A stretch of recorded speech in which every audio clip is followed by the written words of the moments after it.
Sementara itu pemirsa, Dinas Peternakan Provinsi Aceh menyerahkan sebanyak 55 ekor sapi jantan unggul kepada kelompok ternak sumber tani Gampung Sukamulya, Kecamatan Lembah Selawah, Kabupaten Aceh Besar pada Rabu 7 September 2022.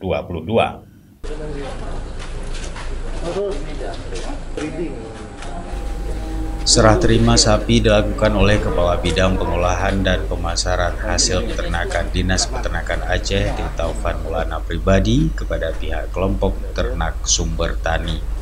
Prosesi penyerahan berlangsung pada perkandangan terpadu di Gampung Sukamulya, disaksikan pejabat Bupati Aceh Besar, Muhammad Iswanto.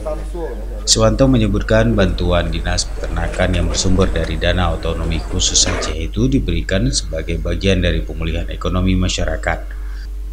Secara keseluruhan, jumlah total sapi unggul jenis bakalan jantan asal luar Aceh itu berjumlah 55 ekor yang dibantu difasilitasi oleh anggota DPR Aceh, fraksi Partai Aceh Khalili.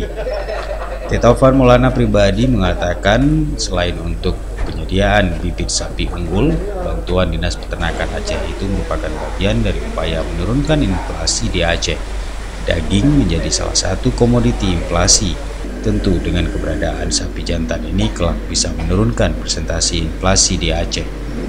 Selain sapi, pada tahun ini Dinas Peternakan juga memberikan bantuan kambing yang diantaranya diberikan kepada kelompok tani di kawasan Lembah Selawah. Mereka yang menerima ternak tersebut telah disurvei dan berhak menerima bantuan dari pemerintah. Dari Aceh Besar, Tim Liputan Aceh TV melaporkan.